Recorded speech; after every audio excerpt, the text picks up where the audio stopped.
السلام علیکم ورحمۃ اللہ وبرکاتہ۔ جی ناظرین، ہم بریک سے پہلے بات کر رہے تھے آپ صلی اللہ علیہ وسلم کی زندگی کے حوالے سے، اور کس طرح آپ کی زندگی جو ہے غم اور خوشی کا ایک حسین امتزاج بھی تھی، اور آپ نے اپنی امت کے لیے کس کس طرح سے قربانیاں دیں اور آپ کے کتنے احسانات ہیں۔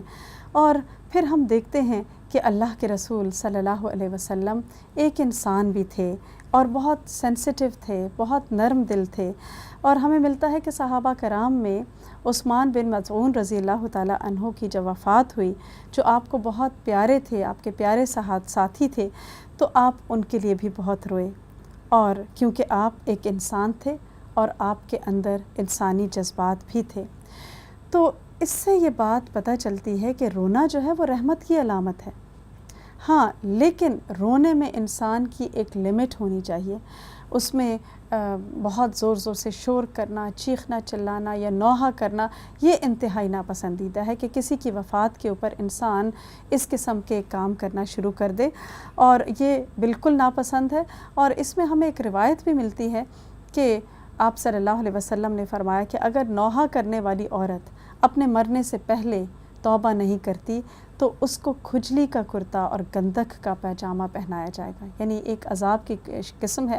اب تھوڑا سا امیجن کریں کہ جہاں اگر آپ کو کہیں یعنی کوئی چیز ایسی کاٹ گئی یا کوئی ایسا ہو گیا، کوئی الرجی ہو گئی جس سے جسم کے اوپر کھجلی ہونا شروع ہو جاتی ہے، اور ایک ایسی کھجلی ہو کہ جو مسلسل وہ ٹھیک ہونے میں ہی نہیں آ رہی، تو انسان جب اس کو اسکریچ کرتا ہے، ہوتے ہوتے ایک وقت آتا ہے کہ اتنی تکلیف ہو جاتی ہے کہ خون تک نکلنے لگتا ہے۔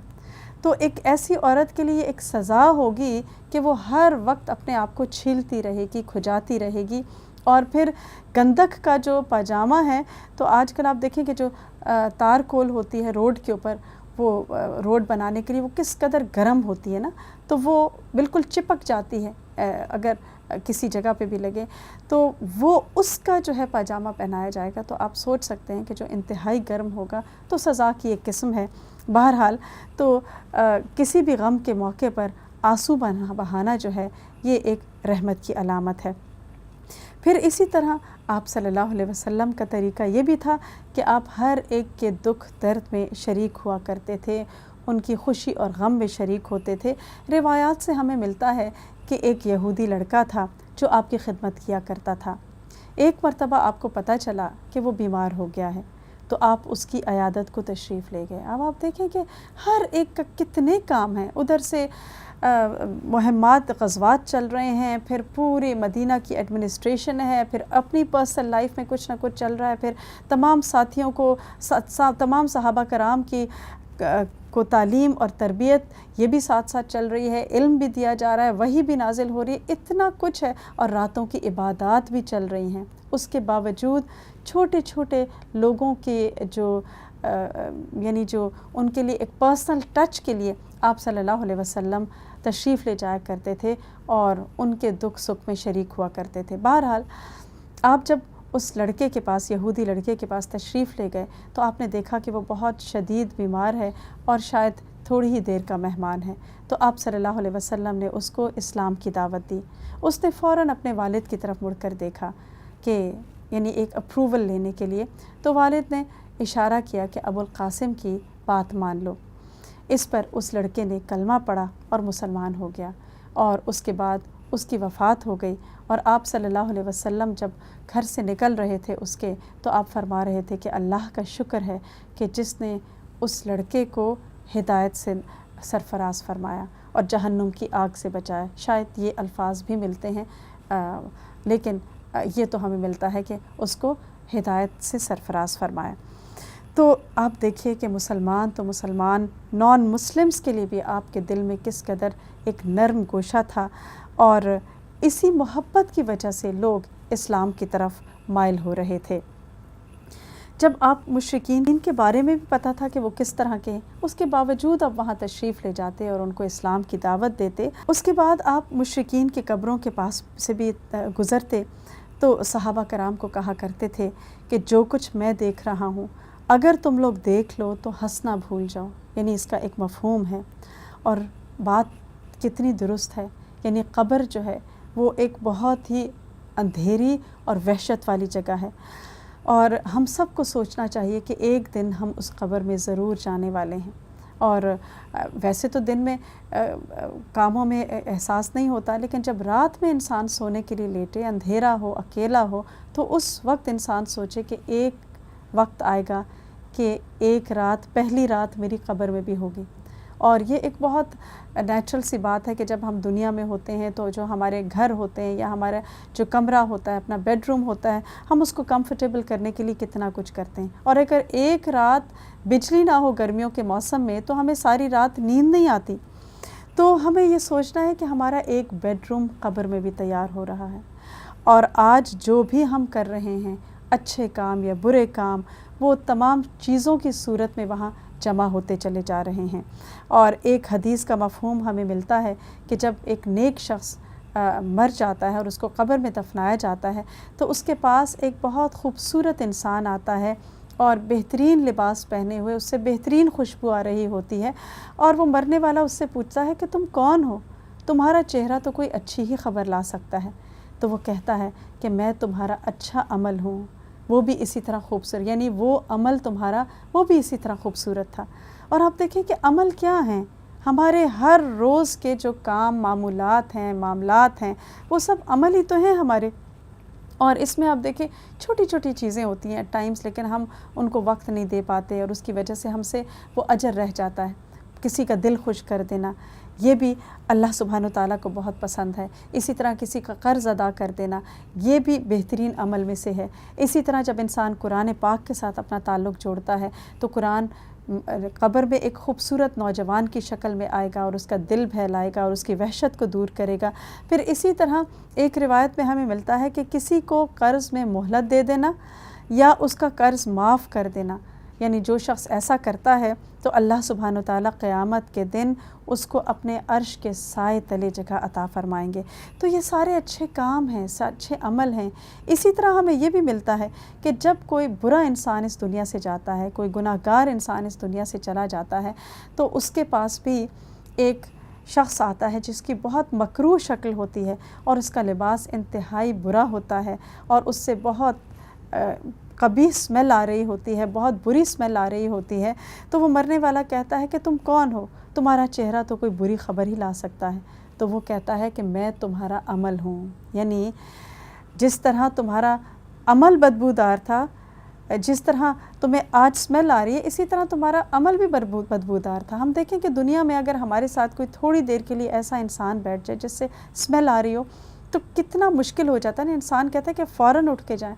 تو قبر کے سال ہا سال ایک ایسے انسان کے ساتھ گزارنا کہ جو اسمیلی ہو، جو گندا ہو، جو قبیح صورت والا ہو، تو کس قدر مشکل ہے نا یہ چیزیں۔ لیکن جب ہم کوئی کام کرتے ہیں، کوئی غلطی کرتے ہیں، کوئی گناہ کرتے ہیں، تو ہم اس چیز کو بھول جاتے ہیں۔ اور ہمیں یہ بھی پتہ چلتا ہے کہ اس میں کہ اعمال میں کہ جب انسان کوئی جھوٹ بولتا ہے تو اس کے منہ سے ایسی اسمیل آتی ہے، ایسی بدبو آتی ہے کہ جس کی وجہ سے رحمت کا فرشتہ میلوں دور چلا جاتا ہے۔ لیکن کبھی ہم نے ریئلائز کیا، چھوٹی چھوٹی چیزوں کے اوپر ہم جھوٹ بول دیتے ہیں اپنی دنیا بچانے کے لیے، دوسرے کے غصے سے خود کو بچانے کے لیے، اور یوں اپنی آخرت کو ہم برباد کر رہے ہوتے ہیں۔ تو بہرحال یہ سارے عمل ہیں جو روٹین میں ہم کر رہے ہوتے ہیں، مگر سوچتے نہیں کہ ان کا انجام کیا ہوگا۔ یہی وجہ ہے کہ اللہ کے رسول صلی اللہ علیہ وسلم نے قبر کے عذاب سے بچنے کے لیے دعا بھی سکھائی تھی، اللہم انا نعوذ بک من عذاب القبر ونعوذ بک من عذاب جہنم ونعوذ بک من فتنة المسیح الدجال ونعوذ بک من فتنة المحیا والممات اللہم انا نعوذ بک من المأثم والمغرم۔ اور عائشہ رضی اللہ تعالیٰ عنہ فرماتی ہیں کہ کوئی نماز ایسی نہیں تھی کہ جس میں آپ یہ دعا نہ مانگتے، اور پھر فرمایا کہ صحابہ کرام فرماتے ہیں کہ ہم نے بھی اس دعا کو اپنی نماز کا حصہ بنا لیا تھا، یعنی تشہد میں درود کے بعد سلام سے پہلے ہم اس دعا کو ضرور پڑھا کرتے تھے۔ تو یوں ہم دیکھتے ہیں کہ اللہ کے رسول صلی اللہ علیہ وسلم کو اپنی آنکھوں سے قبر کا عذاب نظر آ رہا تھا، اور ان کے دل میں جو امت کی ایک تڑپ تھی، ایک سوز تھا، ایموشنلی جو آپ کے اوپر ایک پریشر تھا بہت زیادہ کہ میں کس طرح لوگوں کو ان تمام چیزوں سے خبردار کروں اور روکوں اور ان کی آخرت میں اچھی کر سکوں. تو یہ سارے پریشرز تھے جو آپ کے اوپر بہت زیادہ ہم دیکھتے ہیں کہ موجود تھے. اور ایک طرف صرف یہ نہیں کہ آپ کو ایک ریاست کی ڈیفنس مقصود تھی، یعنی اس کا دفاع کرنا مقصود تھا، بلکہ اصل مقصد کیا تھا کہ اللہ کا کلمہ بلند ہو. اور لوگ نادان ہیں، وہ نہیں جانتے کہ اسلام کی مخالفت کرنا کتنا بڑا گناہ ہے، تو وہ خود بھی رک رہے ہیں اور دوسروں کو بھی روک رہے ہیں. تو یہ فکر ہوتی تھی اللہ کے رسول صلی اللہ علیہ وسلم کو دن رات. اور پھر ہم دیکھتے ہیں کہ ایک مرتبہ، اب آپ دیکھیں کہ ساری چیزیں ایک تربیت میں آ رہی ہیں کہ ساتھ ساتھ صحابہ کرام کی تربیت ہو رہی ہے. ایک مرتبہ کچھ صحابہ کرام ہنس رہے تھے تو آپ نے فرمایا کہ مجھے جہنم کی آگ دکھائی گئی، اور باقاعدہ آپ نے اس کی تپش کو فیل کیا، اس کی گرمی کو. تو فرمایا کہ جو میں جانتا ہوں اگر تم جان لو تو تم ہنسو کم اور رو زیادہ. تو ہمیں روایات سے پتہ چلتا ہے کہ جہنم کی آگ کو 2 مرتبہ سمندر کے پانی سے دھو کر ٹھنڈا کیا گیا ہے، اور جہنم کی آگ دنیا کی آگ کے مقابلے میں 60 ٹائمز زیادہ ہے، اس کی تپش اور اس کی گرمی. اور تو یہ تڑپ ہوتی تھی آپ کے دل میں کہ کس طرح لوگوں کو بات سمجھا دیں. لیکن لوگ تھے کہ آپ کو چھوڑتے ہی نہیں تھے، سکون کا کوئی لمحہ آپ کی زندگی میں نظر نہیں آتا. ان دا سینس کہ مخالفین جو تھے وہ انہوں نے کبھی آپ کو نہیں چھوڑا سوائے آخری چند سالوں کے. لیکن آپ صلی اللہ علیہ وسلم ہمت، صبر اور جرت اور استقلال کا ایک بہترین نمونہ تھے. ادھر پرسنل لائف یعنی فیملی لائف آپ کی چل رہی تھی، اور ساتھ ساتھ ریاستی مسائل بھی چل رہے تھے، اور ادھر سے خبریں آنا شروع ہو گئیں کہ قریش مکہ نے بدلہ لینے کی ٹھان لی ہے، اور ادھر یہود نے بھی ستانا شروع کر دیا تھا. کعب بن اشرف جو تھا وہ آپ کے بارے میں انتہائی برے الفاظ کہتا اور دشمنوں کے ساتھ ساز باز کیا کرتا تھا، اور اس کے ساتھ ساتھ مسلمان خواتین کے بارے میں انتہائی بیہودہ اشعار بولا کرتا تھا. تو ایک دن آپ نے فرمایا کہ کون ہے کہ جو اس سے جاپ کر نمٹے، اس نے اللہ اور اس کے رسول کو تکلیف دی ہے صلی اللہ علیہ وسلم. ایسے میں 3 صحابہ کھڑے ہوئے، اور ان میں سے ایک جو تھے وہ کعب بن اشرف کے رضائی بھائی بھی تھے. انہوں نے آپ سے اجازت لی کہ ہمیں کچھ ایسی باتیں بھی کرنی پڑیں گی جو مصلحت کے تحت ہیں. آپ نے اجازت دے دی اور ان تینوں کو دعا بھی دی، اور خود آپ دور تک انہیں چھوڑنے کے لیے تشریف لائے. انہوں نے پہلے الگ الگ جا کر کعب بن اشرف سے ملاقاتیں کی اور آپ کے بارے میں کچھ ایسی باتیں کہیں کہ کعب بن اشرف بہت خوش ہو گیا اور کہنے لگا دیکھا، یعنی دیکھا تم نے کہ کیا ہوا، اور پھر کہنے لگا کہ چھوڑ دو ان کو. تو انہوں نے کہا کہ نہیں، اب تو یہ مناسب نہیں لگتا، کیونکہ اب ہم نے ان کا ساتھ دینے کا وعدہ کر لیا ہے. اب یہ ہے کہ تم ہمیں کچھ ادھار دے دو تاکہ ہم مزید جنگوں وغیرہ پر لگا سکیں اور اپنی ضروریات کو پورا کر سکیں. تھا تو یہودی، فوراً کہنے لگا کہ میرے پاس کوئی چیز رہن تو رکھواؤ. اب دیکھیں کہ اپنے رضائی بھائی کو بھی قرض نہیں دے رہا رہن کے بغیر، اگرچہ بہت امیر بھی تھا اور اس کا بہت بڑا اور مضبوط قلعہ تھا، ایک مینشن تھا. تو انہوں نے کہا کہ ٹھیک ہے، تم بتاؤ کیا چیز رہن رکھو گے. تو اس نے کہا ایسا کرو، اپنی عورتوں کو میرے پاس رہن رکھ دو. وہ کہنے لگے کہ ہم کیسے اپنی عورتوں کو تمہارے پاس رہن رکھ سکتے ہیں، تم تو سب سے خوبصورت آدمی ہو. یہ سن کر وہ بہت خوش ہوا اور اترانے لگا، اور پھر کہا کہ اچھا تو اپنے بیٹوں کو پھر گروی رکھ دو میرے پاس. انہوں نے کہا کہ یہ بھی نہیں ہو سکتا، کیونکہ لوگ کیا کہیں گے کہ تھوڑے سے پیسوں کے لیے اپنے بیٹوں کو گروی رکھائے ہیں. تو ایسا کرتے ہیں ہم کہ ہم اپنے ہتھیار تمہارے پاس گروی رکھوا دیتے ہیں. وہ کہنے لگا کہ بالکل ٹھیک ہے. اب یہ طے ہوا کہ یہ لوگ ایک خاص رات میں خاص مقام پر آ کر ملیں گے اور اپنے ہتھیار گروی رکھوا دیں گے، اور اس کے عوض میں اس سے مال لے لیں گے. تو یہ ساری ایک پلاننگ تھی تاکہ یہ سب اکٹھے مل کے تینوں جب جائیں ہتھیار کے ساتھ تو کسی کو شک نہ ہو کہ یہ بری نیت سے آئے ہیں. اب یہ تینوں پروگرام کے تحت ایک رات پہنچے.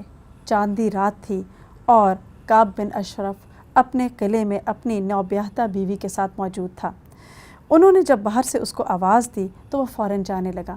تو بیوی کہنے لگی مت جاؤ، مجھے ان آوازوں میں خون ٹپکتا ہوا سنائی دے رہا ہے. یعنی وہ بیوی جو تھی اس نے سینس کر لیا کہ دیر از سم تھنگ رانگ. یہ عام دوستوں والی آواز نہیں ہے۔ تو وہ کہنے لگا نہیں نہیں، اور اگر کچھ ہے بھی تو میں تو بہت بہادر آدمی ہوں۔ یہ کہہ کر وہ باہر نکل آیا، اور جب ان کے پاس آیا تو یہ اس سے کہتے ہیں کہ دیکھو کیسی اچھی چاندنی رات ہے، آؤ ذرا آگے تک چہل قدمی کرتے ہیں، ذرا چلتے ہیں۔ تو یہ لوگ چہل قدمی کرتے رہے اور ساتھ ساتھ باتیں بھی کر رہے تھے۔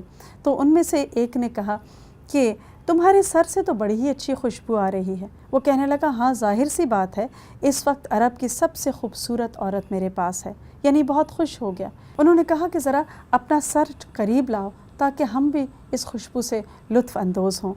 تو انہوں نے کہا کہ ہاں بڑی ہی اچھی خوشبو ہے، واہ واہ بہت اچھی خوشبو ہے۔ اور یہ سب ایک پلاننگ تھی کہ ایک مرتبہ کسی بہانے ہم اس کا سر پکڑ لیں اور باقی دو جو ہیں وہ فوراً حملہ کر کے اس کو ختم کر دیں۔ پھر دوبارہ انہوں نے کہا کہ تھوڑا سا اور ہم لطف اندوز ہونا چاہتے ہیں، تو اس نے سر آگے کر دیا پھر، اور اب وہ بے فکر ہو گیا کہ یہ میری خوشبو جو ہے ان کو بہت پسند آ رہی ہے۔ اور تیسری مرتبہ جب انہوں نے یہی تقاضا کیا اور اس نے اپنا سر آگے کیا تو انہوں نے مضبوطی سے اس کا سر پکڑ لیا اور تلوار ماری، لیکن وہ بچ گیا۔ ایسے میں اس کے جو رضائی بھائی تھے انہوں نے گدال اٹھا کر اس پر اس زور سے ماری کہ وہ آر پار ہو گئی، اور اس نے اتنی زور کی چیخ ماری کہ ہر قلعے میں روشنی ہونے لگی، چراغ جلنے لگا، اور خطرے کی ایک لہر جو تھی وہ دوڑ گئی یہود کے تمام علاقے میں۔ تو انہوں نے اس کو مارا اور تیزی سے مدینہ واپس آ گئے، اگرچہ اس دوران ان کا اپنا ہی ساتھی اپنی تلوار سے زخمی ہو چکا تھا۔ آخر کار جب تینوں پہنچے تو انہوں نے نعرہ تکبیر بلند کیا، اور جس کی گونج سے آپ صلی اللہ علیہ وسلم خوش ہو گئے اور سمجھ گئے کہ اللہ کے اس دشمن کو ان لوگوں نے قتل کر دیا ہے۔ تو اللہ سبحانہ وتعالیٰ نے کس طرح ایسے جان نثار ساتھی آپ کو دیے تھے کہ جو آپ کے لیے اپنی جان نثار کرنے کے لیے ہر وقت تیار رہتے تھے۔ اور آپ دیکھیں کہ اس سے بہت امپورٹنٹ بات پتہ چلتی ہے کہ زندگی میں اچھے لوگوں کا اور اچھے ساتھیوں کا ملنا جو ہے ایک بہت بڑی نعمت ہوتی ہے، جو انسان کو زندگی کے سفر میں صحیح گائیڈنس دیں اور صحیح راستے پر رکھیں، صحیح ایڈوائزز دیں، اور اس پر انسان کو اللہ کا شکر بھی ادا کرنا چاہیے، اور ایسی کمپنی اللہ سے مانگنی بھی چاہیے کہ یا اللہ تو ایسے دوست عطا فرما، ایسے لوگ عطا فرما کہ جو میری زندگی کے لیے بھی بہترین ہوں اور میری آخرت کے حوالے سے بھی بہترین ہوں۔ بہرحال صحابہ کرام جو تھے وہ ہر طرف سے اپنی جان پر کھیل کر آپ کو سپورٹ دے رہے تھے۔ یہود کی گڑیوں میں جانا، ان کے قلعوں میں جانا، اور اس طرح ان کے اتنے بڑے آدمی کو مار دینا کوئی معمولی بات نہ تھی۔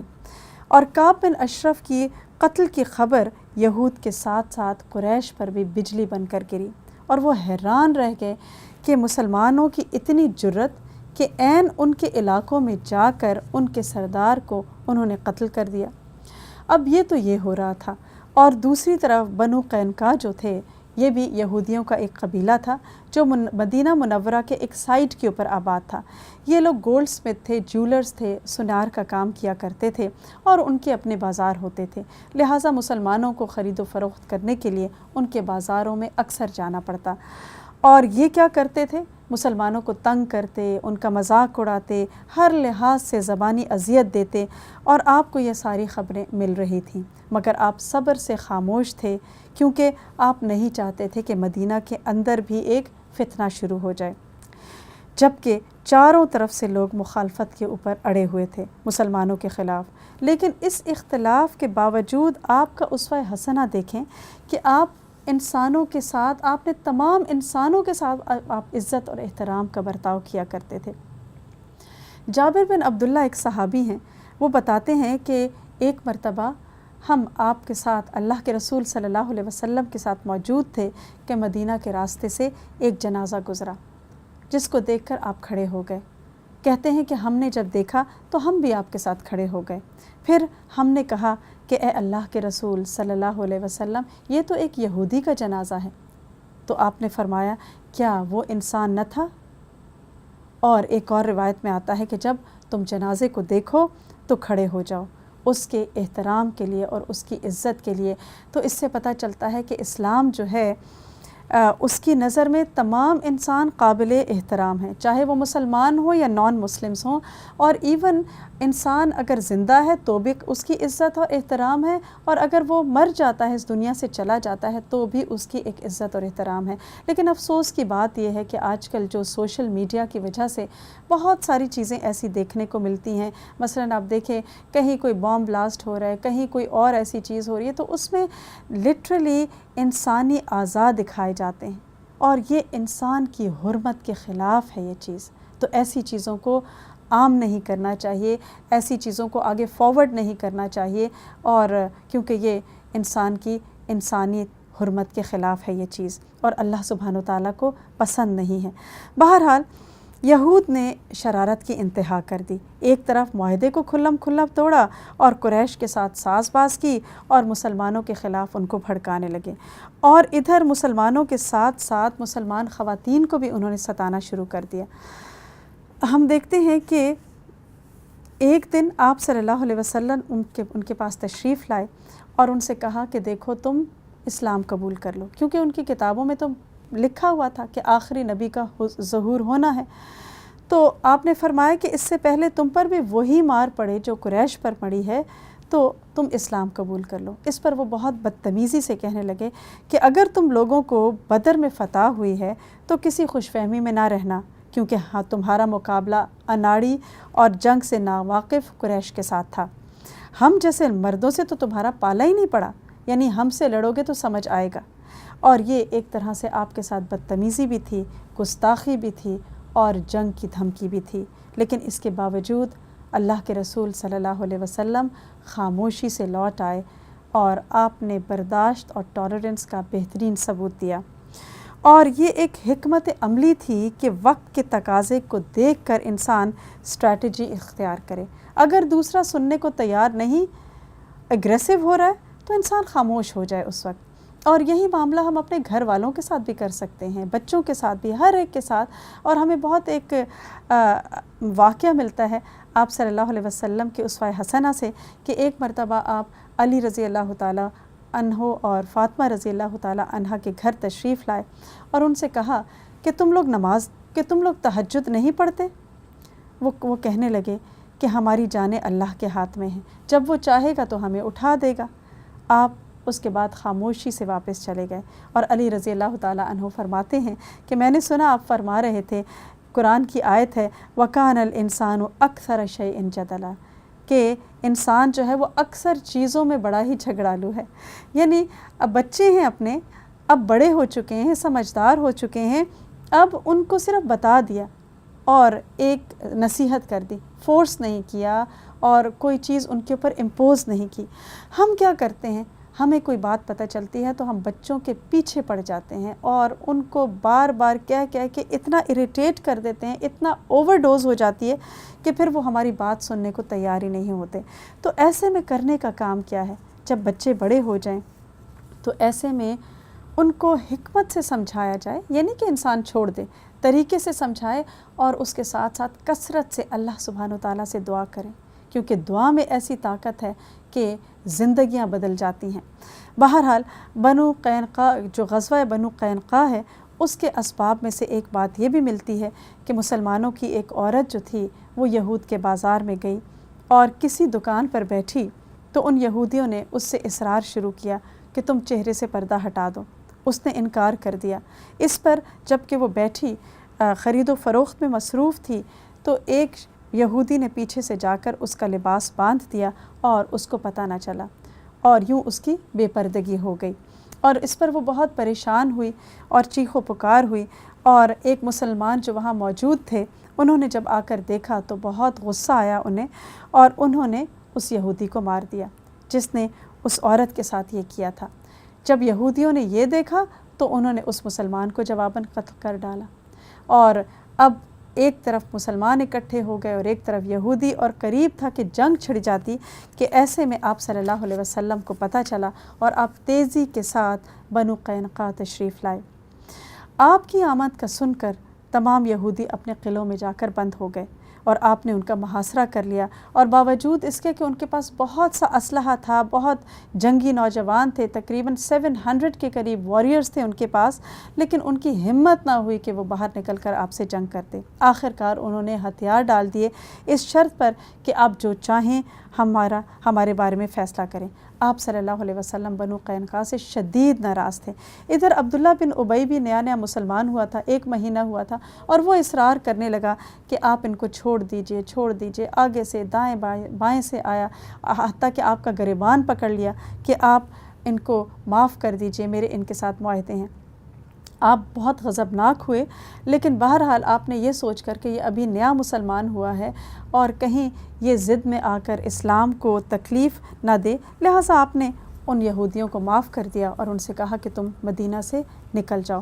تو وہ سب کے سب اپنا گھر بار چھوڑ کر شام کی طرف چلے گئے، اور اس طرح مدینہ منورہ سے یہودیوں کے ایک قبیلے کا انخلا ہو گیا اور ان کو ایگزائل کر دیا گیا، جلا وطن کر دیا گیا، اور ان کی شرارتوں اور سازشوں سے مسلمانوں کو سکون ملا، اور جو دولت، مال و دولت وہ چھوڑ گئے تھے وہ بھی مسلمانوں کے درمیان اللہ کے رسول صلی اللہ علیہ وسلم نے مال غنیمت کے طور پر تقسیم کر دیا۔ تو آج کے پروگرام میں ہم یہیں تک اس کو رکھتے ہیں، اور انشاءاللہ نیکسٹ پروگرام میں جب ہم آئیں گے تو مزید ہم بات کریں گے کہ غزوہ احد کے کیا اسباب تھے، اور اس غزوے میں مسلمانوں کی کیا اسٹریٹجیز تھیں جو اللہ کے رسول صلی اللہ علیہ وسلم نے اختیار کی، اور کفار کی تیاری کس قسم کی تھی۔ اللہ تعالی ہم سب کو عمل کی توفیق عطا فرمائے۔ وآخر دعوانا ان الحمد للہ رب العالمین۔ سبحانک اللہم وبحمدک، اشہد ان لا الہ الا انت، استغفرک واتوب الیک۔ السلام علیکم ورحمۃ اللہ وبرکاتہ۔